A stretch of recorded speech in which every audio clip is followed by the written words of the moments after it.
Mayam Bukrumzari Adomna Yangmiribasi Impact News ni Adomgi host Joyshree Usham na Impact News ki Impact Health Link for a Healthy Manipur program asida taramna ukchari. Breast cancer na maram oiraga nupi oibi kayada chaitheng piri amaromda nupi khakta natabida nupada su laina makhala sina chaitheng piri. World Health Organization gi matung inna chahi khudingi breast cancer gi anauba case million 1.38 rom hengalakli loinana cancer makhala sidagi sibagi changna lakh mariga lising yankhai nipan gi mathakta leiri haina report na hairi aduna laibu phaba mana hojiki hariba breast cancer asi ngalingai matamda khangdok hauragadi masi mayok na bangambagi wafam su kaya leiri aduna ngalingai matamda breast cancer asi karamna khangdo haugadage karamba pambaina masi layengadage amasung masi karamna ngakthokadage haibagi matangda awareness pinabagi damakta chahi khudingi October tha asi breast cancer awareness month haina palan tawnari aduna ngasigi episode asi masigi breast cancer awareness month asiga mari leinana pujarakliba adukumba topic adukumba episode ni ngasi akhoina pujarakliba topic asi breast cancer detect early save lives. Here masigi matangda akupa warol thambinaba ngasi akhoigi studio da lengshin biduna leiba expert asi miyam da shak takchage mingona panjarbada Dr. Ajit Lukram DNB General Surgery Fellowship Breast Endocrine and Colorectal Surgery North Cumbria University Carlisle University Hospital, Carlisle, United Kingdom. Hauzik consultant surgeon at Shija Breast and Thyroid Clinic. Dr. Buhan Moktida Taram Nokchari. Dr. Hauzik breast cancer, Zahana di akoy womb cancer, cervical cancer, asigi awareness si kara laire. Ado breast cancer habs di nupi oibi amagi yamna ikaizaba sum lot saba adugumba hakchangi organ ama oibanina. Breast cancer nare si examine tau gehen pangna thokpa ji ikai bakumba phawba aduna simas leire adagi hojiki October thazida breast cancer awareness month haina khoi laibak pumbada world da thana palan tawnari masigi manungda doctor singna kari kari thabak thoram paikhatpage awareness pinabai damakta aduga asiki ikai bakumba stigmatization kumba leibese asinga thokna bai damakta doctor singna kari kari thabak thoram paikhatpage habado khar kupna sugaina thambina ba haijake October thasi sagi worldwide oina international breast cancer awareness month na pangdokpa hogibasi yan hana 1985 ta United States of America da hogibani kai maramgi breast cancer si aware oina ba October thasi da pangtho inona koina yam samna thamo itardi sagi hoji prithvi da breast cancer sina nupi myam da khwaidagi toina phangba cancer oire aduga cancer na naraga sigiba nupi myam sigi marakta khwaidagi toina phangba cancer si breast cancer neba aduga hoigi hoji India da su ko worldwide scenario siga comparable oina nupi myam da nariba cancer myam sigi marakta 14% di breast cancer na oireba aduga India da hoji yam ngakpa data mana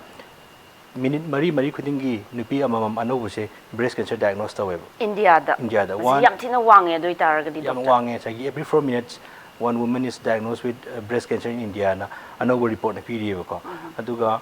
India gi 2018 gi data thamjage seida nauna breast cancer diagnose togiba nupi myam si 1,62,000 ni aduga breast cancer naraga sikiba 2018 da ko sina 87,000 neba aduna samlapo khoina ratio ma yengma tamda India da nupi chama breast cancer diagnose taw matamda 50 to 60% ti siriba koina cancer se kayam diagnose tawge kayam sige ni yeng matamda ko aduga atupa country myam da yengna matamda na diagnose taw matungda ngasagi breast cancer na naraga siri se developed countries ko gi UK gumba US gumba China gumba dadi ngasagi mai survival rate 80% neba sibagi rate only 10 to 20% neba kai maramgi developed countries na sagi cancer se lang bamatungda yamna hinghan bangami bano aduga khogi India ri developing countries sidana kaidogi low oibino na yengmatam da khoi se awareness wa leba se cancer sigi signs and symptoms kamaina layengani anuba ahong lakta di kanagi na ta chatkani adagi nupi myam si ngacha haibigi ban baina khogi stigma ri ikaiba ri socio economic problems ka chatok chachinda praktaba ri pesa lejadaba ade khogi literacy rate low oiba ka mayam si aware oinaba na October tha si worldwide oina breast cancer gi media campaign ko TV da radio da adagi di khoi gi sorokta drama tauba mayam se doctor mayam se mai hospital mayam da adagi NGOs Cancer Research Foundation mayam se na October tha se breast cancer awareness na hodok khibne ba ano free screening camp kum ju mayam pangtok toi ne ba si free screening camp akhoi Shija hospital da breast and thyroid clinic da khoi 5th to 10th October da first round in pangtok khre last week October da muk pangtok pagi plan lai khoi yam thuna lok thok charani ado doctor hozik breast cancer haibasi masigi ju makhal ani hum ga khaidok pajala degi akhoi na di breast cancer je nupi da khatang na ba dumai na khanai ado nupa ju nai hairi ado masigi sigi matang ju ka thamina ba breast cancer gi makhal si khoi pathologically khaidok pa yai ko karma makhal gi breast cancer no khoi ductal cancer ra angsa gi lobular cancer ra adagi di atei atopa khoi inflammatory breast cancer kai lei ko do khoi dagi toina phangba cancer chi khoi ductal cancer sini aduga stage ki matung ina khaidok pa yai early stage breast cancer nganna oiriba breast cancer ko di locally advanced breast cancer breast ki cancer chi akhoi beda adima segak ta sandok pa hora ba adagi di metastatic breast cancer sini stage 4 se ko cancer si breast gi hor ko si atopa hom da lungs da liver da di brain da atopa hom da chat khaba ko auna yam samna khaidok ta di smaina early locally advanced and metastatic ko aduna khoi hoina early detection breast cancer jang ta khandok si lang thok si ka hai si early stage da khoi stage 1 2 si da diagnose ta di khoi na khwai gi phaba treatment ko surgery bu ere makha ta ba chemotherapy hormone therapy radiotherapy ere pi da ri magi cancer cure oi ba ko cancer free stage chi propada magi rate chi yam wang e ba sai early stage ta di khoi na patient ji pro in cure oi ngamme ba aduga khoi labak thibi di India da 50% of breast cancer si stage 3 na to stage 4 la ba local ngai matam da khangau dre ba locally advanced ta ga metastatic stage lak pani na khoi na khwai dagi phaba treatment ji pita suma gi outcomes yam poor oi ba adu masi kai maram gi no na mu compare ta matam da developed countries ta di moi gi government ki masa gi screening program le npi sing sai gi kokhala kang x-ray mammogram ta thokpa any symptomatic sai x-ray utar di breast clinic am refer to ko ni mayam siam aware ba slide kitang change sam lang matam na doctor mina sa lang tokpa aduna khoi gi campaign ji chu singuma si India da Manipur da purak na ba haibagi purpose to zabne ba to ngasi maki episode asi jo awareness program amani na sina jo awareness create ta union thajai ade mathang da doctor e khangjaning basi karamba kangluk ki miyoi sing chahi ogera or magi risk factors e si breast cancer na bagi asi khangjeki breast cancer gi risk factor si khoina wakal ani thon khaidok pa yai khoi gi modifiable risk factor khoina hongdopang number risk factor aduga unmodifiable risk factor khoina hongdopang ngam da risk factor ko modifiable risk factor khoina khara thamon haitar di khoi gi hakchang noi khatpa nupi hakchang yam noi ba adagi tha gi khongkap loiga matung da masa se no khalakpa post menopausal obesity ko ai nupi na hormone adagi steroid pills yam sinna ba haidi karma makhal steroid pills ai sanaba sports person kumbada adu su obi yai adagi khoi gi ngasai gi menopause matam da estrogen yaw pills sinaba adi angang yawdana ba pills sinaba contraceptive pills sinaba adagi khoi gi fertility treatment gi dabakta yam long term in hormones sinakhiba ko moi me amsi breast cancer gi risk factor oi ba adu khatana tanna ngasai gi nipi sing sigi lifestyle chi physical activities yam yawtaba sedentary lifestyle ade khoi gi nipi na alcohol tobacco sijinar pa ade gi khoi gi chinjak chi khoi fast food kuma yam chawa ade khoi gi air pollutants ka ri rang da ade khoi gi metallic industry me am da thoiba chemical pollutants me am ka khoi gi sing da nuksit ta yawrai ba me am chi me am sina khoi gi sablam thamta di modifiable risk factors oi tare ko ade gi khoi unmodifiable risk factors han hai tar di nipi sing chai yam gi metic breast cancer gi chang che hingal le chai contra subamga chai 50 subam wi matam da risk of breast cancer se chai yangai subu sin hele si mokoi modify to ngam de adi di family history of breast cancer han nei mung manung da breast cancer gi leina si yaw ki ba first degree relative side tare ko chai gi mama da machan da cousins da auntie da yaw ki ba si risk factor se koi thingba ngam de adu khatan tan nga chai gi nupi gi reproductive cycle ko angang yaw bagi angang si am thengna yaw ba natraga angang yaw da nupi breastfeeding ta ho ta ban nupi sing se breast cancer gi chance moi di heli adagi atop khoina unmodifiable risk factor da genetic mutation leba kambu se ko khoi BRCA1 BRCA2 TP53 kaina breast cancer ki specific oiba genes lei moi se mutation leba kambu se koina thingba ngamde aduna last amana asagi khoi nupi singda thagi khongkap si yam nganna la kang da khongkap si yam te loiba sei 55 60 daga loiba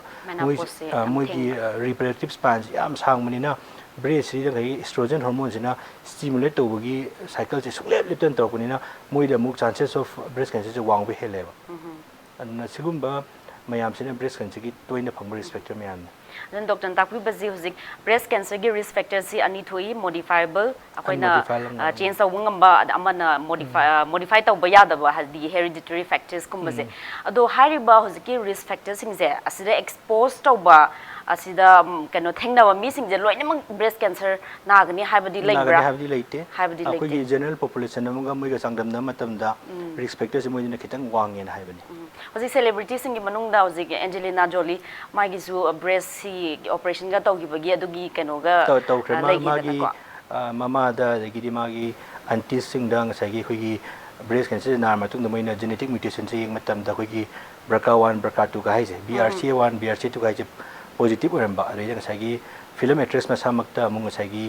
genetic mutation ji yaw mun yeng matam mung ji yawramba adu yawam targa 100% orakto ra ba doctor very high chance 80 to 90% risk high tare okay sai genetic mutation jaduna Angelina Jolie masamagna prophylactic mastectomy na nakana ni maksila thokhiba adu katana tana mana magi ovary sing chu thokhi nakana ni makko tuna moi adadi akoina thaina England da leng matan dadi sagi prophylactic mastectomy se taunai moi adadi sagi punsi ji kuina punsi bana phai sagi breast yawru ta so artificial ina semaga angang ga moi adopt away moi di akoi gi som dadi adugi wakalon chemu cultural shock mo ineba aduga hojiki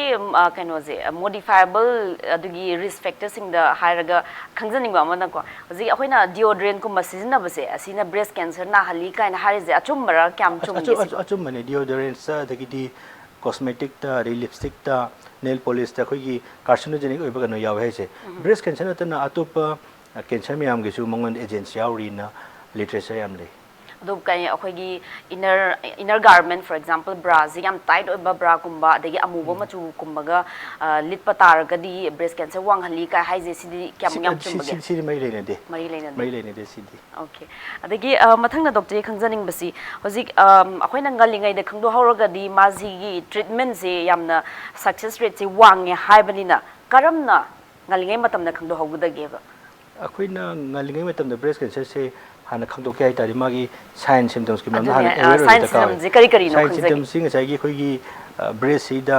anuba apom am lakpa sai gi breast cancer si chamai mongda 60% humbudi apom moin present tawe apom ji manung oidor mapan do oidor breast ki manung si de ayam boin apom boin oi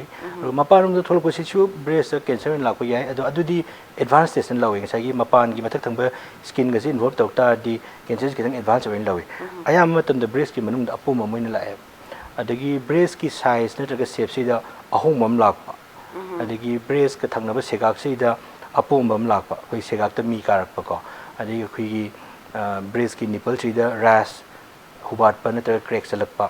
adagi breast ki unsa se ahongmam lakpa unsa se khoi ki thagalakpa natraga sagi khoi tukong lawak pa smaina ko komla maku smaina doctor gi maron da body orange appearance kai koi smaina lakpa moi sing sinna khoi gi breast cancer ki khwai gi toina phangwa signs and symptoms le oeba adu mathak ta khoina moi si kamaina khangdok ka dagin haitar di nupi sing sina chai tra tuk tagin kunbong mong si haurakang da masana masagi hakchang si masak khangjaba tha khuding ge mumu khoi gi self breast examination ta thokchaba masi karam na tawne self breast examination sing chai gi nupi sing sina private oiba ka ma da natraga bathroom kumam da mention ngi mamang da lepon hai mention ngi mamang da ham da mana lep ka da mana unclothed tor kan da ko firon chel thokang da tha khuding gi yengjab sei da mamangi tha da udaba ahong mama handa ki chi urakta ri ma adu not masana khangjabam thoeba mana sagi recognize bum thoeba aduna yan ha ma da ma se makhut se by the sides of her body ko nakana yekan da kogi ngakta dagi breast ki position adagi magi nipple ki level se samana ran yengani breast ki contour si da ahong ma lakran yengani adu matung da sagi makhut ani se mana makok ki mathak ta thangalaba khut ani sina koi nam na se thamaba ko above the head height ko adu matung da koi ki breast ki nipple ani si level chamana leibra ꯑꯩꯈꯣꯏꯒꯤ ꯕ꯭ꯔꯦꯁꯀꯤ ꯀꯣꯟꯇꯔꯁꯤ maintain ꯇꯧꯕ꯭ꯔꯥ ꯁꯦꯒꯥꯛꯇ ꯐꯨꯜꯅꯦꯁ ꯅꯠꯇ꯭ꯔꯒ ꯇꯣꯡꯈꯠꯂꯛꯄ ꯂꯩꯕ꯭ꯔꯥꯅ ꯌꯦꯡꯒꯅꯤ ꯑꯗꯣ ꯑꯌꯥꯝꯕ brace ꯀꯦꯟꯁꯔꯁꯦ ꯑꯩꯈꯣꯏꯗ ꯂꯥꯛꯏꯁꯦ ꯑꯩꯈꯣꯏꯅ ꯑꯗꯨꯝ ꯈꯨꯠꯁꯦ ꯃꯈꯠ ꯊꯥꯡꯒꯠꯄ ꯃꯇꯝꯗ ꯅꯤꯄꯜꯁꯦ ꯅꯥꯀꯟ ꯑꯃꯗ ꯆꯤꯡꯊꯣꯛꯈꯤꯕ ꯅꯠꯇ꯭ꯔꯒ ꯃꯄꯥꯟ ꯂꯩꯖꯕ ꯅꯤꯄꯜꯁꯦ ꯃꯅꯨꯡ ꯆꯤꯡꯁꯤꯟꯈꯤꯕ ꯑꯗꯩ ꯕ꯭ꯔꯦꯁꯀꯤ ꯁꯤꯗ ꯕ꯭ꯔꯦꯁꯀꯤ ꯀꯣꯟꯇꯣꯔꯁꯦ ꯑꯩꯈꯣꯏꯒꯤ ꯁꯅꯥꯕꯨꯟ ꯀꯣꯞꯄ ꯑꯗꯨꯃꯥꯏꯅ ꯈꯤꯇꯪ ꯀꯣꯞꯁꯟꯕ ꯆꯤꯡꯈꯠꯈꯤꯕꯒꯨꯝꯕꯀꯣ ꯎꯟꯁꯥꯒꯨꯝꯕꯁꯦ ꯈꯤꯇꯪ ꯆꯤꯡꯈꯠꯈꯤꯕ ꯑꯗꯩꯗꯤ ꯁꯦꯒꯥꯛꯇ ꯃꯤꯒꯨꯝꯕ ꯀꯥꯔꯛꯄꯁꯤ ꯑꯗꯨꯝ ꯊꯦꯡꯅꯩꯑꯕ ꯑꯗꯨꯒꯤ ꯃꯇꯨꯡꯗ ꯅꯨꯄꯤꯁꯤꯅ ꯑꯍꯨꯝꯁꯨꯕ ꯁ꯭ꯇꯦꯞꯁꯤꯅ ꯃꯈ꯭ꯋꯥꯡ ꯃꯦꯠꯂꯒ ꯑꯃꯨꯛ ꯌꯦꯡꯒꯅꯤ ꯃꯈ꯭ꯋꯥꯡ ꯃꯦꯠꯄꯁꯤꯗ ꯃꯥꯒꯤ ꯃꯊꯕꯥꯛꯀꯤ ꯃꯁꯜ ꯃꯌꯥꯝꯁꯦ ꯇꯥꯏꯠ ꯑꯣꯏꯔꯛꯄꯅꯤꯅ ꯑꯄꯣꯝꯕ ꯑꯃ ꯃꯅꯨꯡꯗ ꯂꯩꯔꯝꯕꯁꯤ ꯄ꯭ꯔꯣꯃꯤꯅꯦꯟ ꯑꯣꯏꯔꯛꯀꯅꯦꯕ ꯊꯕꯥꯛꯀꯤ ꯆꯦꯁ ꯃꯁꯜꯁꯦ ꯇꯥꯏꯠ ꯑꯣꯏꯔꯛꯄ ꯃꯇꯝꯗ ꯑꯗꯨꯒ ꯐꯥꯏꯅꯦꯜꯂꯤ ꯑꯃꯨꯛ ꯍꯤꯞꯄꯒ ꯌꯦꯡꯕ ꯑꯩꯈꯣꯏꯒꯤ ꯐꯝꯕꯗ ꯐꯪꯗꯕ ꯄꯣꯠ ꯍꯤꯞꯄꯗ ꯐꯪꯕ ꯌꯥꯎꯏ ꯍꯤꯞꯄꯗ ꯐꯪꯗꯕ ꯄꯣꯠ ꯐꯝꯕꯒ ꯅꯠꯇ꯭ꯔꯒ ꯂꯦꯞꯄꯒ ꯂꯩꯕ ꯃꯇꯝꯗ ꯐꯪꯕ ꯌꯥꯎꯋꯦꯕ ꯁ꯭ꯇꯦꯟꯗꯤꯡ ꯄꯣꯁꯆꯔꯁꯤꯗ ꯁꯨꯃꯥꯏꯅ ꯁꯦꯜꯐ ꯕ꯭ꯔꯦꯁ ꯑꯦꯛꯖꯥꯃꯤꯅꯦꯁꯟꯁꯤ ꯆꯍꯤ 16 to 20 ꯌꯔꯁꯇꯒꯤ ꯍꯧꯔꯀꯥꯟꯗ ꯊꯥ ꯈꯨꯗꯤꯡꯒꯤ ꯇꯧꯖꯧꯑꯅ ꯍꯌꯦꯡ ꯋꯥꯏ ꯆꯍꯤ 75 80 ꯐꯥꯎꯗ ꯇꯧꯑꯅ ꯑꯦꯗꯚꯥꯏꯁ ꯇꯧꯏ ꯑꯗꯨ ꯈꯛꯇ ꯅꯠꯇꯅ ꯍꯥꯏ ꯔꯤꯛꯁ ꯂꯩꯕ ꯉꯁꯥꯏ ꯑꯩꯅ ꯍꯥꯏꯖꯈꯤꯕ ꯔꯤꯛꯁ ꯃꯌꯥꯝꯗꯣ ꯂꯩꯕ ꯅꯨꯄꯤꯁꯤꯡꯗꯗꯤ ꯆꯍꯤ 30sꯇꯒꯤ ꯍꯧꯔꯒ ꯑꯔꯂꯤ 30sꯇꯒꯤ ꯍꯧꯔꯒ ꯉꯁꯥꯏꯒꯤ ꯆꯍꯤ ꯈꯨꯗꯤꯡꯒꯤ ꯗꯣꯛꯇꯔꯒꯤ ꯃꯅꯥꯛꯇ ꯑꯃꯨꯛ ꯚꯤꯖꯤꯠ ꯇꯧ ꯑꯗꯨꯒ ꯑꯩꯈꯣꯏꯒꯤ ꯑꯦꯛꯁ ꯔꯦ ꯃꯦꯃꯣꯒ꯭ꯔꯥꯝ ꯅꯠꯇ꯭ꯔꯒ ꯑꯩꯈꯣꯏ ꯑꯜꯇ꯭ꯔꯥꯁꯥꯎꯟ ꯁ꯭ꯀꯦꯟ ꯀꯣ ꯃꯣꯏꯁꯤ ꯆꯍꯤ ꯑꯍꯨꯝ ꯈꯨꯗꯤꯡꯒꯤ ꯀꯥꯞꯊꯣꯛꯄ ꯍꯧꯋꯅ ꯍꯥꯏ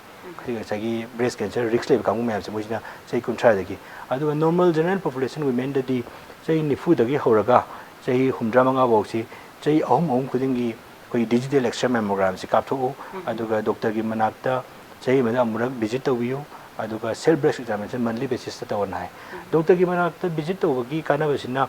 ꯃꯁꯥꯅ ꯈꯪꯗꯕ ꯄꯣꯠ ꯗꯣꯛꯇꯔꯅ ꯑꯦꯛꯖꯥꯃꯤꯟ ꯇꯧꯕ ꯃꯇꯝꯗ ꯑꯄꯣꯝꯕ ꯑꯃ ꯊꯦꯡꯅꯕ ꯌꯥꯎꯏ ꯅꯠꯇ꯭ꯔꯒ ꯈꯣꯝꯖꯤꯟꯗꯒꯤ ꯏ ꯇꯩꯔꯦ ꯅꯥꯏ ꯇꯩꯔꯦ ꯗꯣꯛꯇꯔꯅ ꯌꯦꯡꯕ ꯃꯇꯝꯗ ꯊꯣꯔꯛꯄ ꯌꯥꯎꯏ ꯁꯦꯒꯥꯛꯇ ꯃꯁꯥꯅ ꯌꯦꯡꯕꯗ ꯈꯪꯖꯗꯕꯗꯨ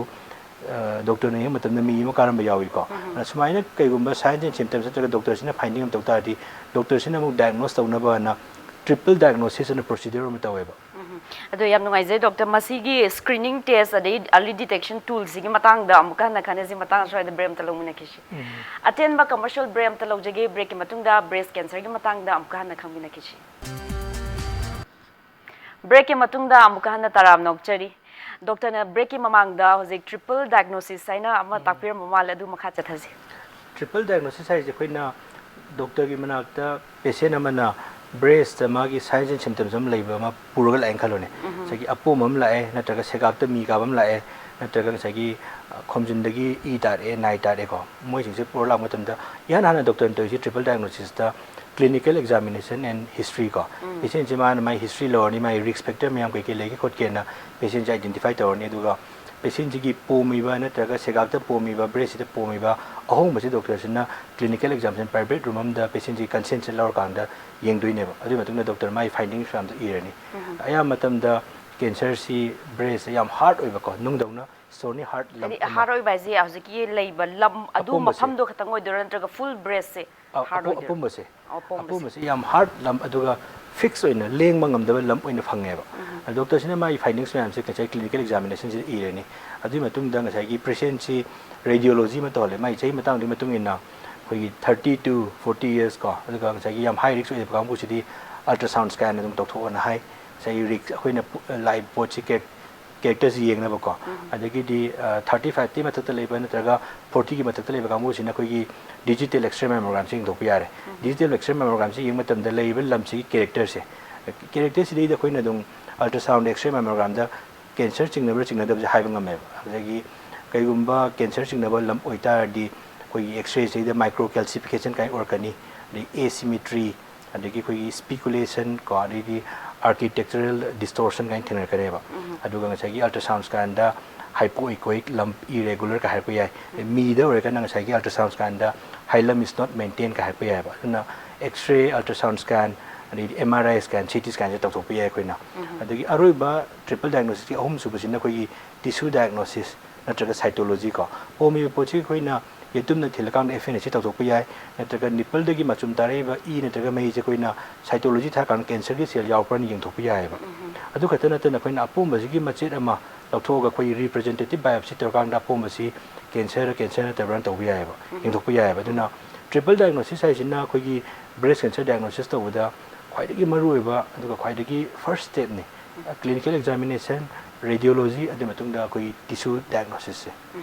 the doctor nang sai haibi khiba hojiki sign and symptoms mayam adagi risk factor da aduda leitraga di sum mayam je chathabagi yengdrasu yare adu kai gumba du thengna tar gadi yengthopasina phai haina ꯊꯝꯕꯤꯕꯅꯤ ꯗꯣꯛꯇꯔꯅ ꯊꯝꯕꯤꯕꯁꯤ adu khatana ngasagi asymptomatic oiba risk yaudaba nupi myam sisu chai 40 dagi hauna chai 75 paudi koina breast si self breast examination mi khudima advice tawi adu ka koi digital x-ray mammogram si chai ahum khuding gi lawna advice tawi kai marum gi no na haimatan na ngasagi mapal lam dadi develop countries dadi nupi nipan khuding gi nupi amamam che mapunsida breast cancer develop tawgi risk laiba 1 in 8 women has got a risk of developing breast cancer in their lifetime. India, 1 in 28 women has got the risk of developing breast cancer in their lifetime. Nupi kunipan kuningi nupi amam the breast cancer developed over risk layabako. Si so rural areas ka urban areas ka inamatamda city areas sing sida risk 1 in 22 hairi. Adi khungang dana 1 in 60 hairi. Aduna breast cancer kam kan nagani kanam taam deva. When digital X-ray mammogram screening procedure se tauta di breast cancer se doctor na natraga patient masamang na paiba phangdni mamangda chai ani mamangda X-ray mammogram uduineba cancer can be detected on the X-ray mammogram ko before the doctor or the patient can feel it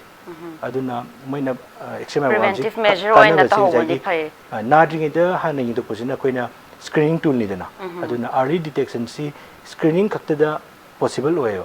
my symptom do yorga lakta dia matanda stage se wangkhalameba ado doctor hojiki screening tawbase asigi side effects ti leita bazala side effects leite koi x-ray mammogram sinaiba radiology ki dose ya minimal oibani ko adusu thakuding ka pa amde chai ahum kuding mor ka pa habani aduga ultrasound scan ka pa sidi side effect am leite miro mani pidu sidung ultrasound scan se sinai neba aduna screening di side effect am leite dai doctor akhina sum kano miron bi after delivery angangi kano khomlang pi thakpa matamda angang sina chingbada ya hodadana kano a manung chenjin gare aduga mi oina pomaga cancer ola ni kaina hairibase asigi